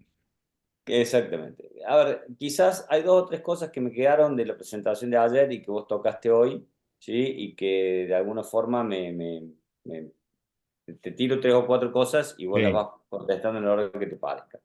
Una es, bueno, el problema del déficit fiscal, ¿no? Solamente Estados Unidos, por ser todavía reserva de valor su moneda y porque no hay nada, ¿sí? Que le saque su exacto, reinado, o sea, exacto. todos hablamos de Bitcoin, pero cuando ningún banco central tiene Bitcoin, ¿sí? No, pero aparte tampoco es una moneda ni nada. Digamos, es No, un por eso digo, activo financiero más importante, pero que está tomando relevancia, importante pero hay... para Trump, ¿no? Trump le ha dado un manijazo impresionante. Exactamente, debe tener algunas compras también. Eh, no da puntada sin hilo el muchacho. No, Eh, entonces, la realidad es, che, ¿cómo puede impactar, ¿sí? Esto que lo estamos viendo de alguna manera, tanto en la tasa de los bonos como en el valor del oro? El oro normalmente cuando sube la tasa baja y en sí, todo este ciclo de sube de tasa no bajó el oro. No, y está, bueno, ajustó un poquitito, pero está muy cerca de su máximo. sí. Eh, y toda esta política, digamos, que se viene de costo fiscal puede ser brava. Eh, si hay algo que está asociado a la inflación es el déficit fiscal. O sea, dice, mira, el problema no es si aumenta el aumento de aranceles no sería lo inflacionario, ¿sí? Porque, che, si vos tenés $100 y ahora las cosas valen 110, pero vos ahí teniendo $100 tenés que ajustar por consumo, ¿sí? Sí, Dejá de sí, comprar eventualmente alguna cosa para comprar la otra. El tal problema es cual. si te quieren dar esos $10 extra, de alguna manera, porque eso sí La entonces Reserva es un Federal gasto. no te lo va a dar, digamos. El tema de Bueno, aranceles tiene varias facetas. bueno, entonces, Primero, uno puede decir, toda la agenda de Trump es, entre comillas, proinflacionaria, ¿no? Te voy a meter aranceles y aranceles en una magnitud, digamos, yo no sé si le prestaron atención, pero acá había un gráfico con los aranceles de Estados Unidos y lo que supone Trump, es decir, los aranceles de Trump, si uno los aplica, es este gráfico de acá. La línea roja es el arancel promedio de Estados Unidos, prácticamente no existe, 4%, una cosa así. Entonces Trump lo que está hablando es de pegar un salto arancelario extraordinario, ¿no? Pero eso es lo que él habla y yo lo pongo en el marco de este libro del arte de la negociación porque parece un caso práctico de lo que él establece. Es decir, si él se va a sentar con vos, Aníbal, y te quiere cobrar un arancel del 20, él va a decir que te va a cerrar la oficina, que quiere un arancel del 100% y que te quiere expulsar de Córdoba. Y después va a ir a ver qué es lo que consigue, ¿no? El arancel, en principio, si uno lo toma, digamos, de una manera estática, es un aumento de precios por única vez. Casi uno diría lo mismo que la gente le reclama a Biden, que le subió el precio a la lechuga. Y ahora no le importa que la lechuga no siga subiendo a una tasa muy alta, pero resiente el precio de la lechuga. Ahora, tampoco necesariamente es eso, porque fíjate que si vos le aplicás a China un arancel del 50% y China te devalúa la moneda, Sí, sí, estamos en los la misma. precios en dólares pueden seguir siendo exactamente lo mismo. Los productos chinos le van a costar lo mismo a los americanos y lo que habrán hecho los chinos es pagar de su bolsillo el costo de esta restricción, ¿no? Entonces, ahí hay muchos elementos que se juegan. Uno que es muy delicado y yo lo traje a colación, ojo que si esto es muy agresivo, el impacto puede venir por el lado de la moneda. Tuvimos una cosa en agosto que ya nos olvidamos muy punzante que se generó por algo mucho más chico que esto, involuntario, que se corrigió. O sea, no sea cosa que tengamos un sacudón en el mercado de cambios, la gente diga, hay muchas posiciones que están apalancadas y hay posiciones cambiarias y hay una pérdida grande en algún jugador, ¿no? Si se da esa situación, yo te diría que la ventaja que tiene Trump es que Trump mira mucho los mercados. Entonces, el golpe en los mercados también lo puede obligar a corregir. Entonces, un punto. Otro punto, Trump los aranceles en su primer gobierno los empezó a manejar avanzado el gobierno. Y la guerra con China y la aplicación de aranceles, primero empezó con unos aranceles sobre los paneles solares y las máquinas de lavar, etcétera. Recién en los 2 últimos años impulsó los aranceles. Los 2 primeros años los dedicó a bajar el Obamacare, porque él tenía el control del Congreso. Cuando él pierde el control del Congreso en la elección intermedia, se vuelca a los aranceles, porque los aranceles, si él dice que está involucrada la seguridad estratégica, etcétera, los puede imponer él y no necesita la aprobación del Congreso, ¿no? Entonces hay muchos elementos acá jugando, tiempos, cómo generas una cosa en la otra. El impacto inflacionario puede ser muy alto, en general, de vuelta, es un impacto por única vez, no es que vos estás constantemente aumentando aranceles. Y segundo, él puede hacer lo que quiera y frenar la inmigración, deportar gente que está trabajando, generarte problemas en los mercados de trabajo, puede bajar los impuestos, aumentar el déficit, etcétera. Ahora, la inflación es una tarea, cuidar la inflación de la Reserva Federal. Y la Reserva Federal, entonces, lo que puede hacer, si ve que se le viene toda esa avalancha, es dejar de bajar las tasas, empezar a subir las tasas, etcétera, ¿no? Entonces, tampoco tenés la inflación garantizada. Lo que sí, que si vos te metés en ese proceso y compararlo con lo que es la actualidad, que la Fed quiere bajar las tasas, ¿no? Sin que la llamen de la Casa Blanca. La economía está creciendo, la inflación está bajando, los salarios reales están subiendo. ¿Para qué te vas a meter vos en el medio y que estos engranajes que cuesta tanto armar y ahora están funcionando a favor para arruinarlos vos, ¿no? Entonces, yo tomo eso y tomo el tiempo excesivo que se está tomando un Trump que te quería mostrar que él es expeditivo, ya tiene la gente para cubrir funciones, el tiempo que le está llevando a cubrir la Secretaría del Tesoro, ¿no? Entonces, es claro que Trump sabe que tiene que manejar esto ahora con un cierto cuidado. Es probable que haya errores, es probable que haya tumbos, es muy probable que la Fed el año que viene tenga que frenar con las bajas de tasa, pero digamos, estaría en Trump cometer un error muy grande y estropear esto de una manera importante. Alguien que viene del mercado inmobiliario, alguien que viene del mercado de bienes raíces, alguien que ha estado concursado varias veces. O sea, una cosa es Elon Musk, que ha creado PayPal, los vehículos eléctricos, es decir, alguien que te maravilla por la innovación empresaria, y otro es Trump, que es una gran marca, es un genio del marketing, etcétera, pero que no ha inventado ningún negocio nuevo, y que entonces no debería, digamos, meterse en zonas muy complicadas porque tampoco tiene la capacidad de operar en esas zonas complicadas. Y él sabe cómo un negocio se puede ir al diablo si las tasas de interés suben o si la economía deja crecer y entra en una recesión. Eh, Llevado eso por ahí en los mercados financieros y dando después lugar a Saúl y a las preguntas.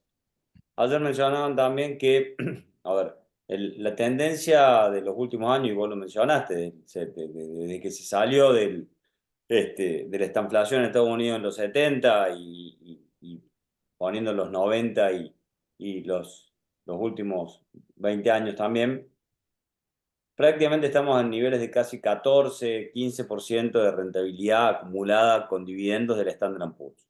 Sí, Y que el Standard Poor's, que normalmente tenía 14-15 de price earning, hoy tiene 23, en realidad tiene 16 en el Standard Poor's 493 y no sé cuánto en las sí, 7 magníficas, exacto, ¿no? sí. Pero Que que de tienen, alguna sí, que tienen rentabilidad también, ¿no? A diferencia de otros booms donde eran .com y no había rentabilidad. Exactamente, el price earning es alto, pero sobre Sí, rentabilidades reales, ¿sí? Sobre exacto. un cash flow real. Pero Sí, dice, mira, nosotros, según nuestra tendencia a largo plazo, no vemos que el mercado americano pueda dar rentabilidades mayores a entre el 6 y el 8% anual en sí, los próximos 10 años. ¿Sí? Eh, Ellos mencionaban un informe de Goldman Sachs, que yo no lo he visto, que dice sí. mucho menos, alrededor del 3.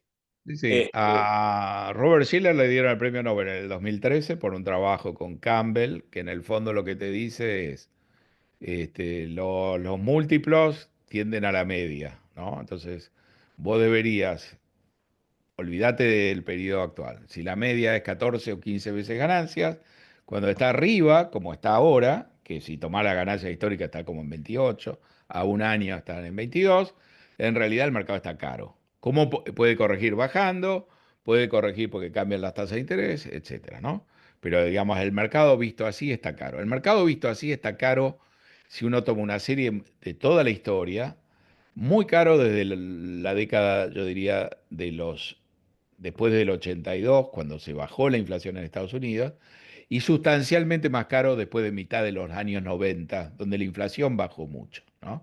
Entonces ahí parecería que hay como un corte estructural, porque la economía avanzó a un escenario con inflaciones más bajas y con más credibilidad. Así que si te basás en ese tipo de modelos, digamos que simplemente descuentan, digamos, usando los modelos históricos, cuáles deberían ser los múltiplos de equilibrio, sabiendo que a veces está por arriba y por abajo, el mercado está muy caro, yo diría, desde los años 90 hasta ahora. Sistemáticamente, el mercado ha dado resultados mejores, ¿no?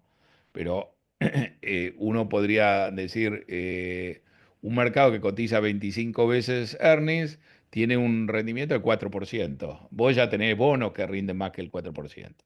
La recomendación ahí sería ir a los bonos.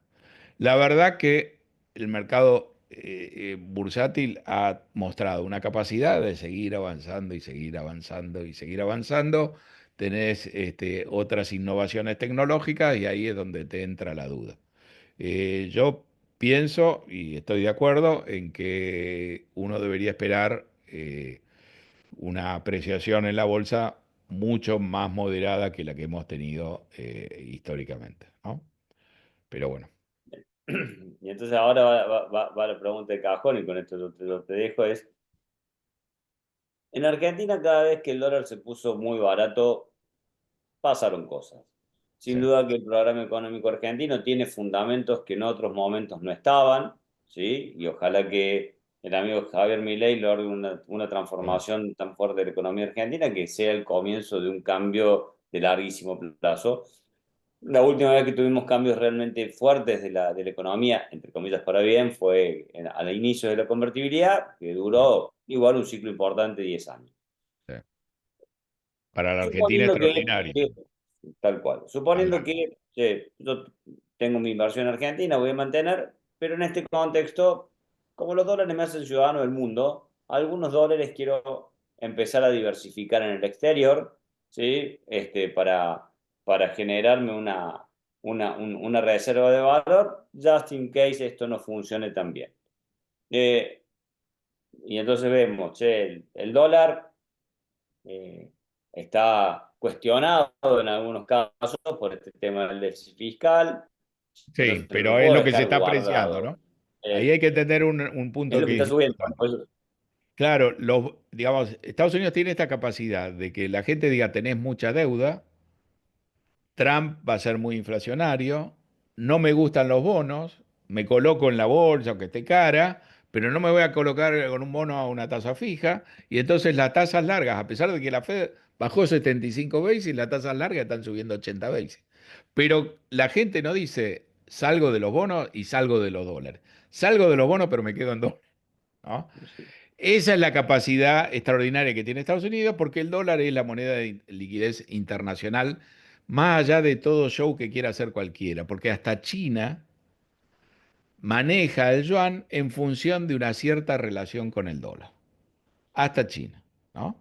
Y uno podrá Bueno, tener entonces, Bitcoin o comprar cualquier cosa, pero la moneda es el dólar, ¿no? ¿dónde ves, ¿sí? En este contexto y asumiendo que Trump no se va a tirar un tiro en el pie, por supuesto que Exacto. después podemos tener que vuelve Sí, Reloaded y si se tira y un pie, aparece una guerra comercial. no se va a cortar las dos piernas, digamos. Bueno, Creo, ¿no? Va a reaccionar y acomodará la carga sobre la marcha, ¿no? en un escenario, digamos, el más probable. Por supuesto, después tenemos, y lo mencionaban, escenarios mucho mejores de los que se podrían esperar, porque si realmente Elon Musk y su creatividad y del equipo que lo acompaña logra generar mayor productividad en Estados Unidos por desregulación, Exacto, por tener exacto. algo, y a su vez tenemos riesgos mayores por lo que puede llegar a ser un aumento desproporcionado del gasto público o una guerra comercial.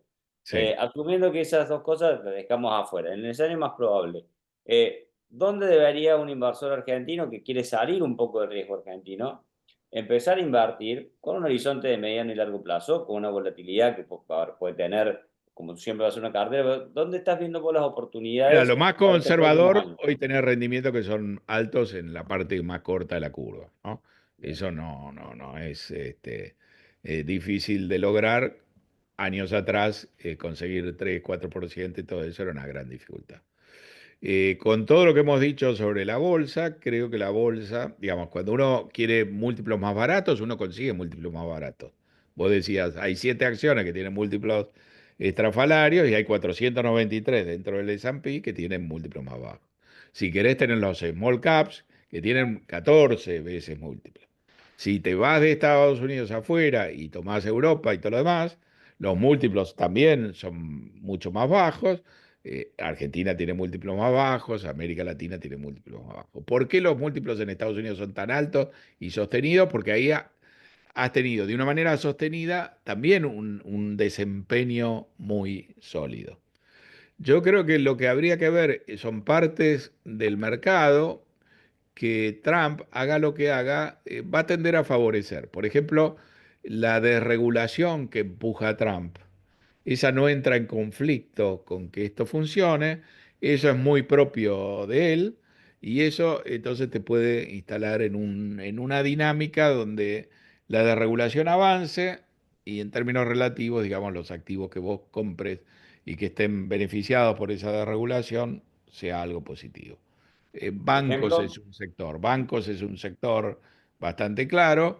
Yo te diría, Bitcoin es el más fácil de ver, lo que pasa es que ahí estás comprando una cosa que no se sabe para qué sirve, pero que sirve, que ha servido como un lugar para estacionar valor, que valía $50.000 o $40.000 en algún momento a principios de este año, que estuvo fluctuando entre 50 y 70 y que porque ganó Trump hoy vale 97, 98. O sea que ahí no te vas a meter, ¿no? Pero está claro que hay áreas que Trump puede favorecer sin generar un gran daño macroeconómico. Y la parte de desregular, que es un sector donde la regulación creció mucho en estos 4 años, es donde hay una upside muy fuerte. Por eso están subiendo tanto los bancos regionales, por ejemplo. Y la parte tecnológica también se va a ver beneficiada. Pensá que Google estaba bajo el seguimiento muy estricto del Departamento de Justicia, estaba la idea de dividirlo y todo lo demás. O sea, yo creo que la parte tecnológica, más teniéndolo a Musk dentro del gobierno y con las ideas de Trump, es otro sector, ¿no? Donde esto puede funcionar muy bien, aun si Trump se equivoca o la complica, digamos, con decisiones que terminen complicando la cosa. O sea, por alguna razón, las compañías más grandes tienen un múltiplo permanente mejor que las medianas y pequeñas, cuando desde un punto de vista de la evaluación o de la misma idea de que la economía si va a seguir creciendo, eso debería derramar a las compañías más pequeñas, pero lo que estamos viendo es que las compañías más pequeñas no están generando la rentabilidad que están generando las 493 y obviamente las 7. Entonces yo digamos, no me apartaría mucho y esperaría a ver que mejoren las más chicas, quizá para meterme en las más chicas. Y Europa, que tiene compañías importantes, el problema que tiene es que tampoco va a cerrar la brecha porque la política de Trump pone a Europa en una situación muy complicada, desde el punto de vista de la defensa, de quedarse con Ucrania, con el conflicto ahí, y con una Rusia que de última estaba en una situación peor y que a lo mejor ahora concreta un avance en Ucrania y al cabo del tiempo puede ser una amenaza para el resto de Europa. O sea, Europa está en una situación realmente complicada. Creo que paradójicamente América Latina estaba mejor, pero si los aranceles de Trump generan una respuesta cambiaria de China fuerte, ahí la cosa se va a complicar también para nosotros, ¿no? Entonces, hay cosas que son interesantes, pero que requieren que Trump nos muestre un poco qué decisiones va a tomar y qué repercusiones va a haber, ¿no? Entonces, yo creo que en este contexto muchas cosas ya se dispararon, ¿no? Pero hay otras donde uno encuentra una posibilidad de entrar y donde puede haber avances, para mí están vinculadas a la desregulación y lo que tiene que ver con la tecnología, con el avance propio de la tecnología, que obviamente no depende de Trump, pero la ventaja es que Trump se va a meter menos, va a interferir menos que el gobierno demócrata, etcétera. Y teniéndolo a Elon Musk en el gobierno, me parece que eso es además otro elemento a favor. Saúl.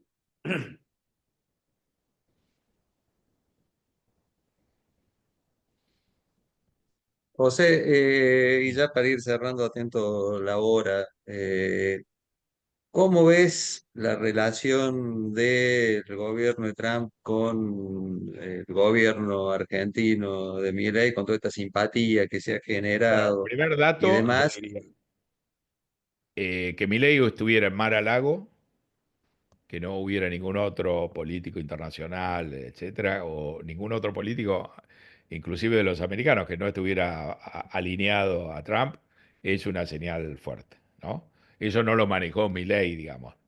Eso es una señal contundente. Lo que a mí me pareció muy importante y mucho más maduro de Milei que el Milei que asumió en el gobierno, es que él después en el G20 haya buscado, inmediatamente después de Mar-a-Lago, en el G20 él buscó la bilateral con Xi Jinping, ¿no? Entonces ahora vemos un Milei más maduro, que aquel que asumió viajó a Washington, almorzó con Bill Clinton, le expresó a la administración Biden su apoyo, estuvo en Ushuaia con la generala Richardson y anunció una base conjunta, compró los F-16 y pensaba que alinearse totalmente con Estados Unidos le iba a facilitar otras áreas, otras decisiones, y la más clara que él tenía en mente era la relación con el fondo.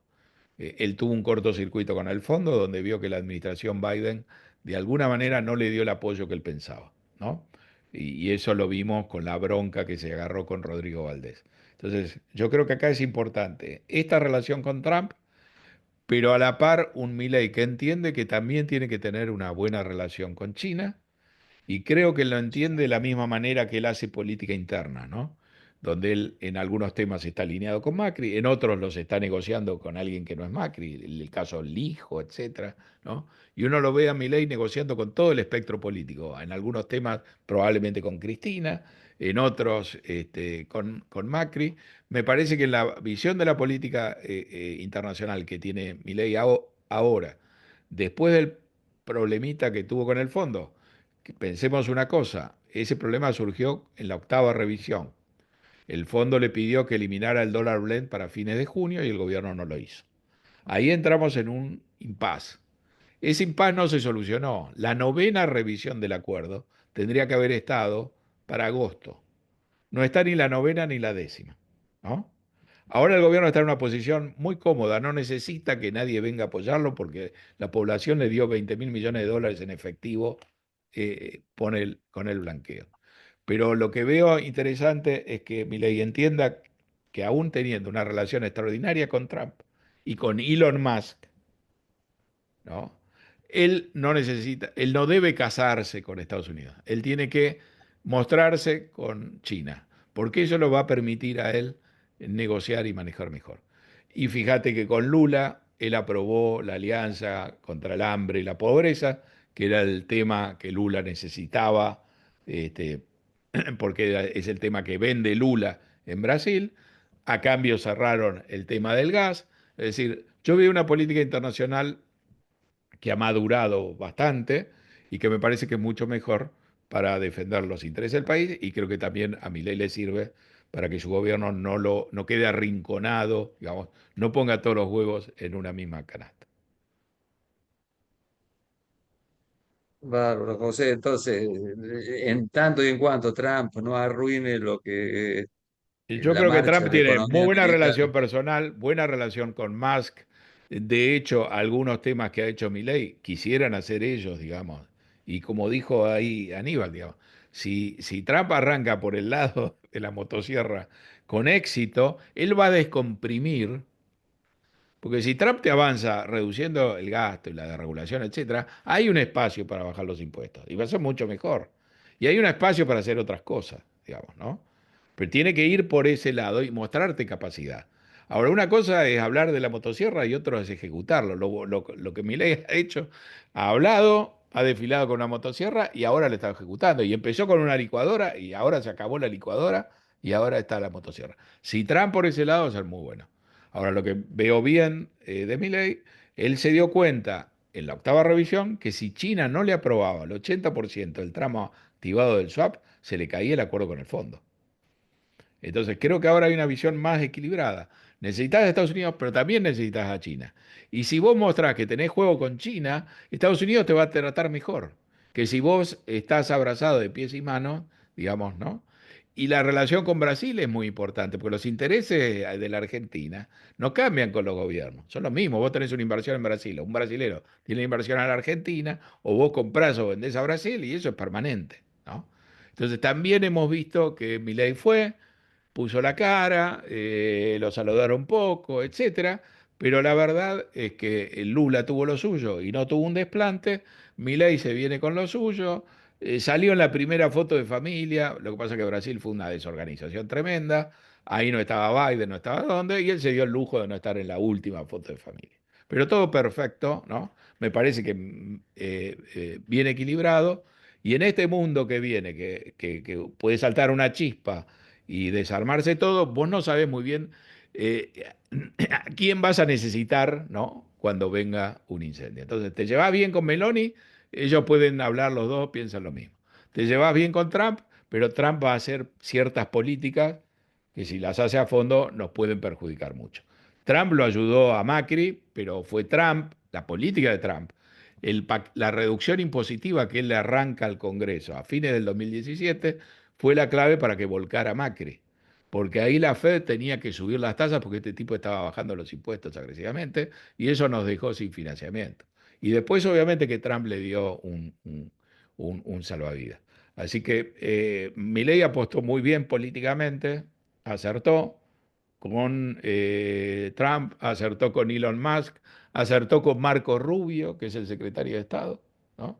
Así que eso está perfecto.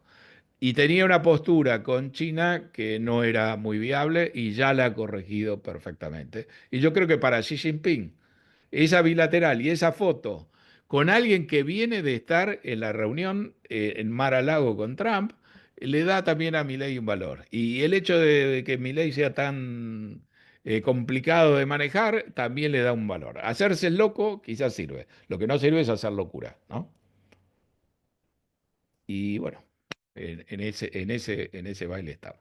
O sea que algo en Argentina hay que tener, aún con lo que decía Aníbal, de que, bueno, si tenemos todo, deberíamos rebajar un poco o equilibrar un poco. Tal como vos decís, creemos que Argentina todavía no está para, para irse, ni mucho menos, al contrario, la verdad que lo que sorprende a veces es la velocidad con la que La se está velocidad es haciendo muy grande y hay cambios. que pensar que puede haber también un traspié, como lo hubo. Vos pensás que esto lo tenía en mente Milei cuando anuncia el Pacto de Mayo. El Pacto de Mayo era para el 25 de mayo, lo cerró el 9 de julio y esto que estamos viendo ahora debería haber sucedido ahí. El problema fue que el fondo, vos le cumpliste las metas al fondo, vos le compraste los aviones, hiciste todos los deberes y el fondo te dijo, no, la parte cambiaria no me cierra. Y ahí lo dejó pedaleando y durante 3 meses tuviste una pulseada con una enorme desconfianza, el riesgo país se te fue a 1.500, el dólar a 1.400, la brecha no sé dónde, y ahora también arreglaste eso, ¿no? Lo cual es un gran avance. Con la plata de la población, que es muy importante. O sea, la gente sacó 20.000 millones de dólares que tenía bajo el colchón y se los dio al sistema financiero local, ¿no? Eso no es poca cosa. Un gran logro por parte del amigo Emilio. ¿Eh? Saúl, de mi lado, no me quedan más preguntas. Las que estaban en No, no, en el tampoco. panel ya estaban contestadas respecto a A lo mí que me fue queda el un temita más no te vale que marca. ahora lo estoy pensando por lo que vos dijiste, Aníbal. Y creo que es un valor que tiene el mercado internacional que quizás justifique una parte de por qué la evaluación es tan alta. Y yo diría que es muy alta porque hemos tenido en un tiempo muy reciente muchos shocks muy importantes. Por ejemplo, una pandemia. Y hemos visto que podemos manejarnos, podemos resolver una pandemia y podemos hasta desarrollar las vacunas para la pandemia en un tiempo mínimo. Hemos tenido la pandemia y no hemos tenido ningún problema bancario, ningún problema crediticio, ¿no? Y hemos tenido una pequeña corrida con los bancos regionales y en el mundo los mercados le tomaron un estrés test real a la banca en todos lados, a los bancos chicos y a los bancos grandes. El único que no lo sobrevivió fue Credit Suisse, que terminó absorbido por UBS. Pero entonces también sabemos que el sistema bancario, que nunca sabemos bien cómo está, también está en buenas condiciones. Y ya no tenemos la confianza en la globalización, sabemos que hay una confrontación entre China y Estados Unidos, que eso llegó para quedarse. Es decir, este es un mundo que ha mostrado una enorme resiliencia en un tiempo muy corto, una gran capacidad de acomodarse a cambios muy, muy fuertes. Y yo creo que eso es lo que hace también que la gente tome más riesgo, entendiendo que en el fondo el sistema ha sido probado en escenarios cambiantes y difíciles. Hay una gran credibilidad quizás es el gran activo en la capacidad de los bancos centrales de pilotear situaciones complicadas de distinta naturaleza, como pudo ser la pandemia, que era un riesgo de deflación muy grande, como pudo ser la inflación, que se disparó con la anuencia de los bancos centrales, porque querían salir de la pandemia, pero también ha mostrado en un corto plazo que la inflación se puede ir a 7, 8%, pero vuelve, y la gran novedad es que vuelve sin una recesión. Y parte de las razones por las cuales no ha habido una recesión es porque la inflación se te fue a 7 u 8, las tasas estaban en cero, los mercados siguieron funcionando, las tasas la Fed las subió, pero no llegó, no necesitó subirla arriba de 7 u 8. En 5, 5 y medio la cosa se acomodó. Es decir, este es un mundo que tiene un valor alto, pero no porque venga de un periodo larguísimo de bonanza, donde no pasó nada y donde todo salió bien. Ahí es al contrario. Es un mercado que tiene un valor alto porque ha atravesado, ya se sabe lo que es una presidencia de Donald Trump, ya se pegó ese susto. Ya no hay una confianza tremenda en la globalización, ya se sabe que esto se puede desglobalizar. Es decir, hay muchas cosas complicadas que este mundo o este mercado ha ido atravesando bien y creo que eso da una razón por la cual la evaluación es alta.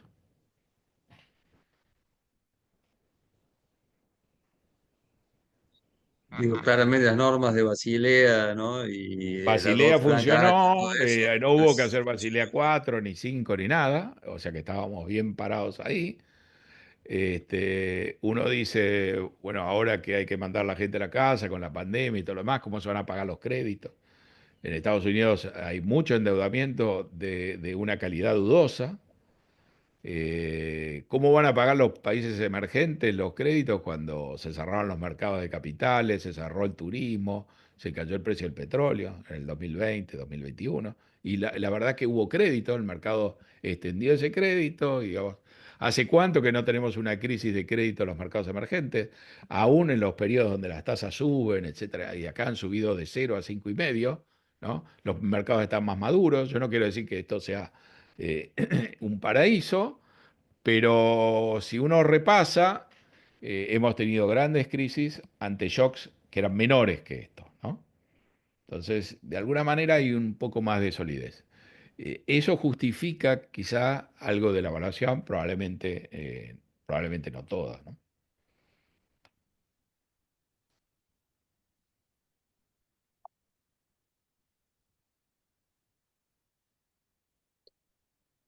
Bien, como siempre, José, como te mencioné antes también, muchísimas gracias por Gracias. bajar a conceptos relativamente fáciles de entender, cuestiones que son muy complejas. La idea es que en esto que de a poquito Argentina se va integrando de vuelta al mundo, tenerte con un poquito más de habitualidad para ir siguiendo, ¿sí? Porque inclusive lo que va a ir pasando es que cuanto más cerca del mundo estemos, las cosas que pasan en el mundo más van a influenciar en la Argentina, ¿no? Estábamos Exacto. descolgados, es como que no era tan relevante. Hoy estamos mucho más cerca de ser un actor más y claramente somos un barquito de papel en un océano, porque lo que Sí, pase a nivel internacional, especialmente con Estados Unidos, condiciona enormemente lo que pueda pasar en los mercados financieros locales, ¿no? sin duda, sin duda.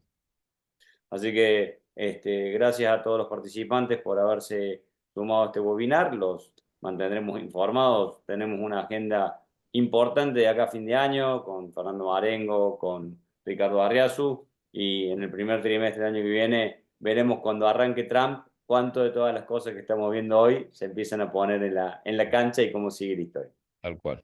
Bueno, muchísimas gracias, José. Te dejo un abrazo. Abrazo. Gracias, José. Un Gracias a abrazo. todos.